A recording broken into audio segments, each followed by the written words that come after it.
लुबना शिकू। और पहले मैं आपको अपनी जर्नी पे लेके जाती हूँ जब मैं थी लुबना इफ्तिखार। छोटी सी स्टोरी सुनाती हूँ, मैं कौन थी और कौन हूँ और क्या करती हूँ। मेरे अबू जो थे, मैं लाहौर में पैदा हुई। I was born in Lahore in Gangaram hospital. और I was very privileged. I was born to a very loving and kind family. I had two brothers. I have two brothers, mashallah, and I have my parents, very loving and generous parents, who reared me with full confidence. मेरे अब्बू की एक बात थी, वो हमेशा कहते होते थे कि दिखाओ आँख शेर की और खिलाओ लुकमा खूबसूरती का, यानी कि जिसका कहने का मतलब है स्टिक और कैरेट वो साथ साथ लेके चले मेरे साथ। उन्होंने, मेरे अम्मी अब्बू ने कभी मुझ पर लाडियाँ बहुत की, लेकिन कभी मुझे ख़राब नहीं किया। तो माई फादर वॉज, उनको अल्लाह जन्नत नसीब करे, he was the secretary in social welfare department. और मेरी मदर जो हैं, लाइक शी इज़ 92 ईयर्स, अल्लाह उनको और ज़िंदगी दे, वो प्रोफेसर हैं प्रोफेसर थी लाहौर कॉलेज में इंग्लिश की, अनीस इफ्तिखार। मेरे दो भाई, एक भाई मेरे अभी फौत हुए हैं, he was ambassador Jamshed Iftikhar, और दूसरे भाई मेरे दानियाल इफ्तिखार, ही is a businessman in USA। तो जब मैं छोटी थी तो मैं इन दोनों भाइयों से 9 ईयर्स और 8 ईयर्स छोटी पैदा हुई थी। बस I was the charm of the family, I was the nucleus of the family, everybody use to love me. हाँ, जब मैं पैदा हुई तो my father was not very happy, क्योंकि वो जो ट्रेडिशनल हिंदुज़म आ रहा था, हिंदू सोसाइटी का असर कि बेटी पैदा हो गई और ये अब तुम्हारे पे बोझ आ गया, समथिंग लाइक दैट। लेकिन जब माशाल्लाह जब मैं बड़ी हुई, 9 ईयर्स 8 ईयर्स की हुई, तो I became the best pal for my father. मेरे अब्बू और मेरे में इतनी दोस्ती थी कि मेरा ख्याल है कम बेटी और बाप में हो सकती है। और बस फिर मैं बड़ी होती चली गई। I studied in army schools में, आज़म गैरसन में थी, वहाँ पे मैंने अपना मैट्रिक किया, और I was the head girl of my school. शुरू से ही मेरे अंदर एक थ्रस्ट था कि I was never trying to कि पीछे करूँ किसी को, लेकिन I don't know, by hook और by crook I was the leader. हर गेम में, बेसबॉल में, कोई भी आप चीज़ ले लें, I was always the captain and I was always the front line. बस फिर एंड ये हुआ कि मैं आपको बताती हूँ, जब मैं हेड गर्ल बनी तो गैरसन स्कूल्स में, आर्मी स्कूल्स में वो लोग आर्मी के ही बच्चों को, आर्मी के पेरेंट्स के बच्चों को ही हेड गर्ल बनाते थे। लेकिन जब मेरी बारी आई तो जनरल सवार खान की बेटी and I was in a tie, और my father was a civilian, लेकिन we use to live in cantt, तो मैं इसलिए वहाँ पे पढ़ती थी।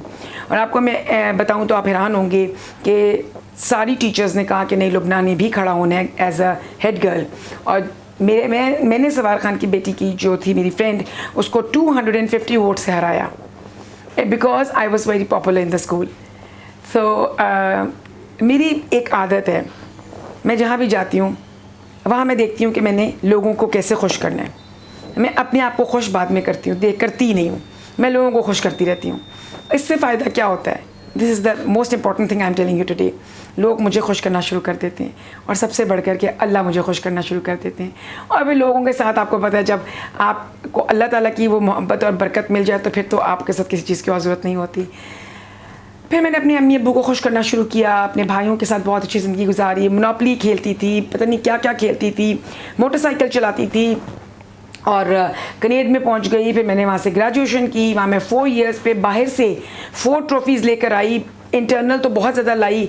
फिर मैं स्कूल में भी अपने स्कूल में हमारा तब नया नया ये जॉयलैंड बना था लाहौर में, तो जॉयलैंड जो बनाया था वो किसी बंदे, जो शमसी नाम था उनका भाई का, अंकल का, वो बाहर से आए थे।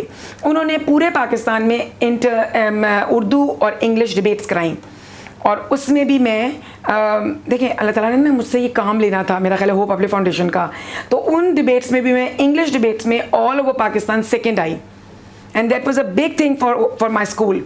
आज भी मुझे याद है प्रिंसिपल ने कितना मुझे उसका खुश हुई थी और अप्लॉज किया था कि one day you will be a debater, because my mother, this came into my genes. मेरी अम्मी जो हैं अनीस इफ्तिखार, वो अपने इस कॉलेज की उस ज़माने में, व्हेन 50s की बात कर रही हूँ, कनेड कॉलेज और लाहौर कॉलेज की स्विमिंग चैम्पियन थी और डिबेट्स चैम्पियन थी, और मेरे अब्बू भी स्विमिंग चैम्पियन थे गवर्नमेंट कॉलेज के। तो हमारे घर में न्यूज़पेपर्स आते थे, मेरे अब्बू ने बुक्स लिखी, हम लिटरेरी, मेरे बहुत घराने की ये थी बेस लाइन, आगे पुश करके अपनी फैमिली को आगे लेके जाना, बच्चों में ग्रोथ डालना, ये मेरे अम्मी अब्बू की बहुत खासियत थी। जिस तरह उन्होंने हम लोगों को आगे किया है, नीचा रखा है, और वो जो नबी करीम सल्लल्लाहु अलैहि वसल्लम की दुआ है वो एग्जैक्ट हमारे अंदर हमारे माँ बाप ने डाली, क्योंकि वो चीज़ उनके अंदर भी थी। वो है कि अल्लाहुम्मा जलनी मिन सबूरन व जलनी मिन शकूरन व जलनी मिन आइनी सगीरन व जलनी मिन आइनी ना से कबीरन। अल्लाह ताला हमें इंतहा का शुक्र दे दे, सब्र दे दे, लोगों की निगाह में ऊंचा कर दे और अपनी निगाह में छोटा कर दे। तो हम लोग सब अपनी निगाह में तीनों बच्चे छोटे हैं दुनिया में, लेकिन अल्लाह का शुक्र है कि हम दुनिया की निगाह में अल्लाह ने हमें ऊंचा किया। अल्लाह ताला नबी को सल्लम की बहुत खूबसूरत दुआ है ये।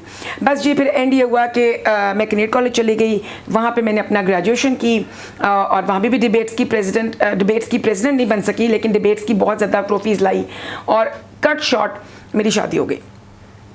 शुक्र है शादी हुई, और वो भी डॉक्टर सलमान शुक्र से हुई, और I became very happy. He is a doctor, is a nephrologist. I am very lucky to have a husband like him. और उसके बाद मेरे 3 बच्चे पैदा हुए माशाल्लाह, and I kept on rearing them, growing them with the same lines which my father and my mother gave it to me, और full of confidence उनको देने की मैंने कोशिश की। ये जो confidence है ना, ये आपके माँ बाप आपको देते हैं और कोई नहीं दे सकता। लेकिन इसमें मेरे बड़े भाई जमशेद इफ्तिखार भाई का भी जमशेद भाई का भी बहुत हिस्सा है। ऐसी छोटी सी मिसाल, मेरी आंटी की एक ब्रांड न्यू गाड़ी थी। जमशेद भाई ने कहा लुबना तुम ये गाड़ी चलाओगी। मैंने कहा मुझे गाड़ी चलानी नहीं आती। उन्होंने कहा तुम चलाओगी, और पहली दफ़ा उन्होंने मुझे चलानी सिखाई, और मैंने 9th क्लास से आज तक गाड़ी चलाती हूँ, और कभी कभी कोई गाड़ी मेरी एक्सीडेंट भी माशाल्लाह नहीं हुई। फिर जमशेद भाई ने मुझे पुंचक के पहाड़ों में BMW दे दी अपनी, और ने कहा ये चलाओ। कहने का मतलब मेरा ये आपको कि जिस वक्त मैं हेड गर्ल बनी थी तो मेरे अब्बू गेट पे मेरा इंतज़ार कर रहे थे, to give me the moral support that I am there with you. तो ये जो कॉन्फिडेंस है ना, ये मेरी सबसे बड़ी खूबसूरती है। हम्बलनेस के साथ कॉन्फिडेंस, ये हमें अपने बच्चों में ज़रूर डालना चाहिए। और अल्लाह की मेहरबानी से बस फिर मैंने चूँकि ये होप अपले फाउंडेशन शुरू किया, ये बहुत छोटे से आपको मैं बताती हूँ। ये मैंने जब मैं एक आबादी में गई, वहाँ पे मैं गिर गई, मैंने सोचा कि मैं इसको गरीब और अमीर को मिलाती हूँ आपस में, एक ब्रिज बनाती हूँ, और बस इन कट शॉर्ट मैंने होप अपले my husband help me a lot actually, he gave me the full. अब उसके बाद जब पेरेंट्स ने मुझे छोड़ा तो मुझे और मेरे भाइयों ने, तो मुझे डॉक्टर शिको ने ले लिया। उन्होंने मुझे फुल कॉन्फिडेंस दिया कि yes you can do it, yes you can do it. एक दफ़ा मैं कैमरे से बिल्कुल नहीं घबराती, इसलिए क्योंकि एक दफ़ा मुझे फर्स्ट टाइम जियो ने बुलाया इंटरव्यू के लिए, तो सब मेरे बच्चे कहने लगे no mama you are not going, don't go, why you want to go. तो शिको ने कहा no no let it go. तो ये उसके बाद फिर जो मैं चाहती थी वो मैंने किया, और ये NGO बनाई, और माय हस्बैंड उन्होंने मेरी मदद की, अकाउंट खुलवाया, मुझे फ़र्स्ट डिस्पेंसरी बना के दी मेरे लिए, माशाल्लाह क़ुव्वतल्लाह बिल्लाह। सबसे इम्पॉर्टेंट चीज़, मेरे सारे इस NGO को रजिस्टर कराया। तो बस करते करते एंड ये हुआ कि जी मैं इस NGO में आ गई, और आज मैं होप अपले फाउंडेशन की प्रेसिडेंट और फाउंडर हूँ। हमारे 22 प्रोग्राम्स हैं, हम पाकिस्तान की सेकंड लार्जेस्ट NGO में आते हैं, और ऑथेंटिसिटी सिर्फ हमारी NGO की एक मैं आपको बताती हूँ कि DHA ने 5 साल पहले हमें हार्ट ऑफ DHA में के EE में 4 कनाल ज़मीन दी 22 करोड़ रुपीज़ की 90 ईयर्स के लिए, और कहा कि उसके ऊपर आप स्कूल बनाओ। That was fabulous, and I think that is the best gift anybody can have for the work that I have done in my life। देखें, ये किसी को कोई चीज़ देने से पहले आप उस NGO को पूरा खोलते हो। 22 ईयर्स की हार्ड टॉयल और लेबर ने, और उन लोगों की दुआएं जो हमारा एक प्रोग्राम है reach to Allah every day, वो इतना ज़बरदस्त प्रोग्राम है, वो पूरे होप को एनगल्फ करता है। उसमें हम हर रोज़ लोगों की प्रॉब्लम्स हल करते हैं। उस प्रोग्राम की वजह से होप असल में बरकत है उसमें, और उस प्रोग्राम को ही मैंने शुरू किया था। उसके बाद एजुकेशन, फिर हेल्थ, फिर वुमेन एम्पावरमेंट, फिर माइक्रो फाइनेंस, बस आप नाम लें। तो अब कहने की बात है कि अगर आपने हमें टच करना है हमारे NGO को, तो प्लीज़ ज़रूर करें। हमारा वेबसाइट है www.hopeaplefoundation.org। चैनल को ज़रूर सब्सक्राइब करें, यूट्यूब चैनल का लोगों को बताएं। लोग अपने चैनल्स बनाते हैं अपनी पॉपुलैरिटी के लिए, मेरा चैनल का मकसद सिर्फ एक है कि इससे मैं कुछ कमाऊं और होप अपले फाउंडेशन को पैसे दूं, और मेरा हर पर्पस, हर मकसद सिर्फ लोगों की मदद करना है। Thank you very much.